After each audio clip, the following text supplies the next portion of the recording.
அண்ணன் வந்து வீட்டில் அடிக்கடி முணுமுணுக்கிற பாட்டுன்னு ஒன்று இருக்குல்ல, எம்பாட்டு எம்பாட்டு நெஞ்சி நிற்கும் தாளாந்தம் பொழுது போகணும் எனக்கோ பொழப்ப பார்க்கணும் உன்னை பழுது எனக்குள்ள அழுது தீக்கணும் அடிமானே உன் நெஞ்ச துவைக்கிற ராகம் இது. உண்மையில நீங்க பாத்தீங்கன்னா அதுல எவ்வளவு சிலேடையா இருக்கு பாருங்க. நெஞ்சை துவைக்கிற ராகம் இது, நெஞ்சத்துக்குள்ள வைக்கிற ராகம் இது அப்படிங்கிற மாதிரியும் வருது. அது அது அது அது உண்மையிலே நெஞ்ச துவைக்கிற ராகம் தான் அது. சூப்பர்ல சூப்பர்ல சூப்பர்ல. அண்ணனை பார்த்தா ஒரு பாட்டு டெடிகேட் பண்ணணும்னு தோணும்ல, அதெல்லாம் பின்ன என்ன பாட்டு அப்படியே பாடி காமிச்சீங்கன்னா பாடல் நாங்களாம் சந்தோஷமா இருப்போம். தம்பி பாட்டோட மூமெண்ட்டும் ஏதாவது? ஓகே ஓகே, ரொம்ப சிம்பிள் மூமெண்ட் தான். பேசாம பேசாம ஃபுல் பாட்டு ஒரே கோரியோகிராஃபி. தம்பி போதும் தம்பி. அது அண்ணனே எழுதி அண்ணனே பாடினது தானே. அது அவங்களுக்கு ஒரு பெரிய இதுக்கு காலங்காலமா என்னை கலாய்ப்பாங்க. அது நேத்து வேற அந்த பாட்டத்தை போட்டான். பாடி டெடிகேட் பண்ற மாதிரி ஒரு லவ்லியா ஏதாவது அண்ணன் இல்லாட்டி கூட அண்ணன் நிறைய பாட்டு பாடியிருக்காரு. ராமர் என்ன தர்மர் என்ன மாமே மனசு தங்கந்தா. அடிக்கடி பாடி பாடி என்னை கலாய்ப்பாங்க. ஏதாவது காரியம் சாதிக்கணும்னு வச்சுக்கிறோங்க, இதை பாடி பாடி தங்கம் தான் இங்கம் தான். தொலைக்காட்சியில வந்து நகை எல்லாம் விளம்பரம் அதை அப்படியே நிறுத்தி நிறுத்தி காட்டுவாங்க. பாஸ் பண்ணிடுங்க, சும்மா காட்டுறேன். கேளுங்க அண்ணன் சொல்லு. ஏமா இது நான் எனக்காக வாங்குறேன், சேமிப்பு எனக்காக வாங்குறேன், உங்களுக்காக தான். எனக்கு என் புருஷன் ஒரு வேளை கஷ்டத்துல இருக்கும்போது நான் வச்சு கொடுப்பேன்ல, அதுக்கு தான் அப்படின்னு பாடிட்டு. நீ எனக்கு 2 மருமகளுக்காக அவளுக்கு குழிய தோண்டி புதைச்சு வச்சாலும் அப்படின்னா அவளுக்கு கொடுக்க மாட்டேன்.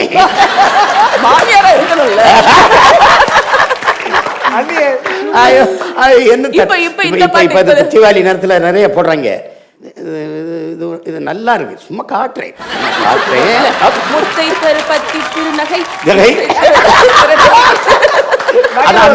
அந்த வரியை மட்டும் நகை அதையும் இந்த நகையில ஒரு அழுத்தம் வருது. வெளியே அரசியல் வேலையா போறதுல எனக்கு ரொம்ப சந்தோஷம்தான். கூட்டம் நிறைய பேசாம இருந்தா கூட நானே சொல்லுவேன், கூட்டம் போட்டு ரொம்ப நாள் ஆச்சுன்னு சொல்லி கேட்பேன். சில முக்கியமான நாட்கள்ல அந்த மாதிரி கூட இல்லாதப்போ கொஞ்சம் கஷ்டமா இருக்கும். அது ஆனா பரவாயில்ல, அதை விட அது முக்கியம்னு யோசிச்சுப்பேன். அது ஒரு வார்த்தையை என்ன பார்த்த உடனே அவர் அழகுல மயங்கிட்டார்.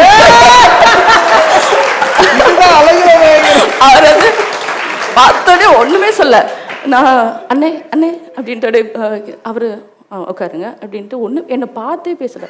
வாங்க போகலாம் அப்படின்ட்டு கட்சி அலுவலகத்துக்கு கூப்பிட்டு போயிட்டாரு. அங்கே கட்சி கூட்டம் நடந்தது, நான் உட்காந்து பார்த்துட்டே இருந்தேன். அப்புறம் கூப்பிட்டு போய் சிறப்பாக குடல் குழம்பு போட்டு சாப்பாடு போட்டார். அப்புறம் நாளைக்கு வந்துடுங்க அப்படின்னு சொல்லி என்னை அனுப்பி விட்டார். அதோட நான் கொஞ்ச நாள் பேச இருந்தேன்.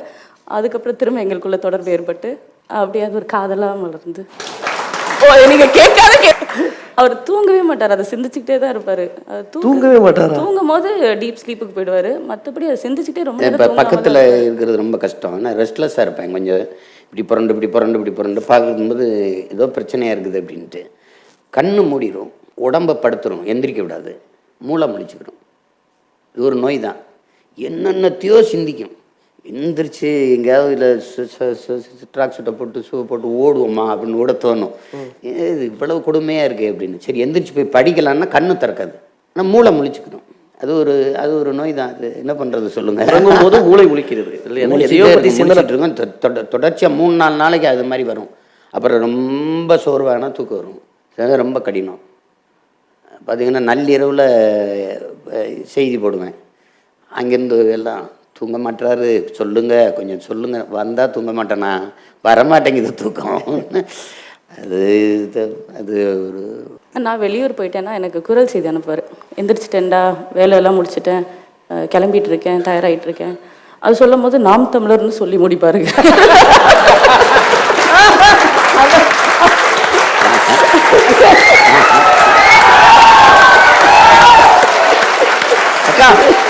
இதான் எதிர்பார்க்குறாங்க எங்களுக்கு, இதுதான் வேணும்.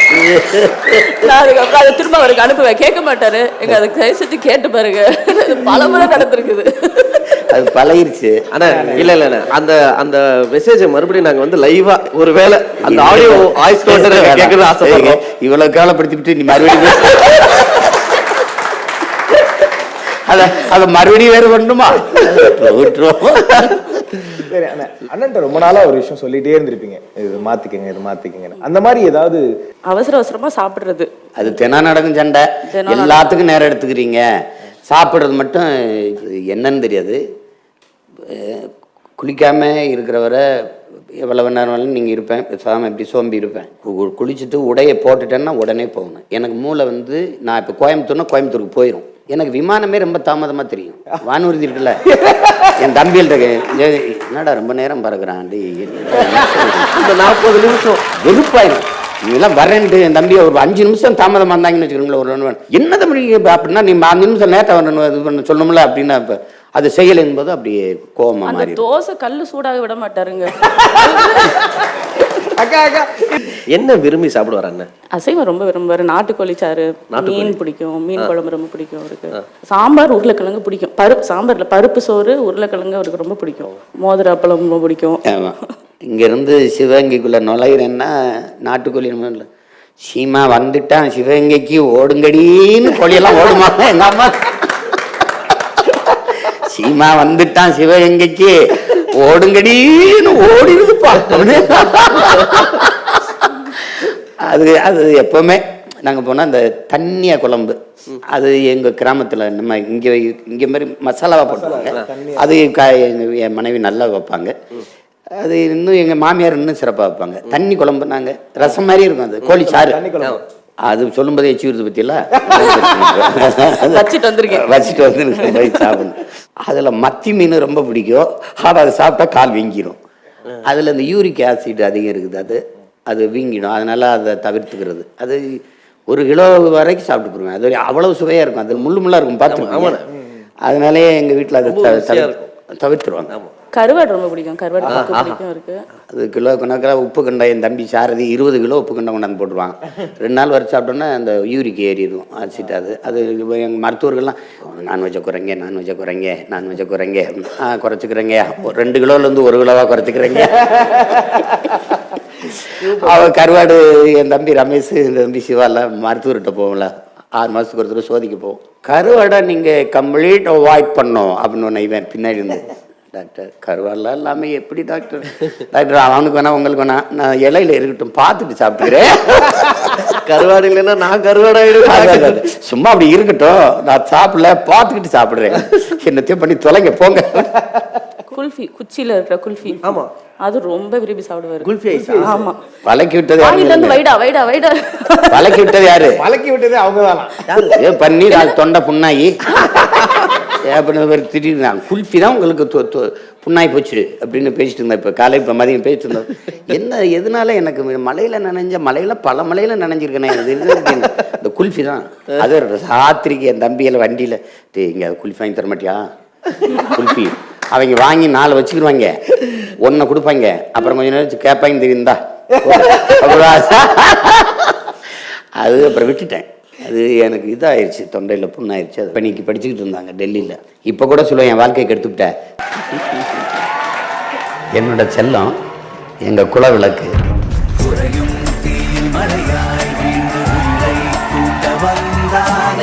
இங்கே பார்க்கறத விட இங்கே நேரில் பார்த்து கேட்டால் நல்லா இருக்கும்.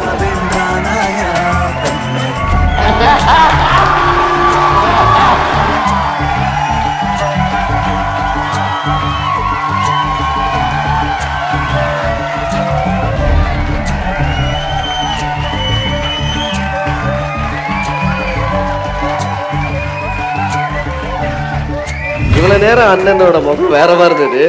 இப்ப அண்ணனுக்கு வந்து இப்ப முகம்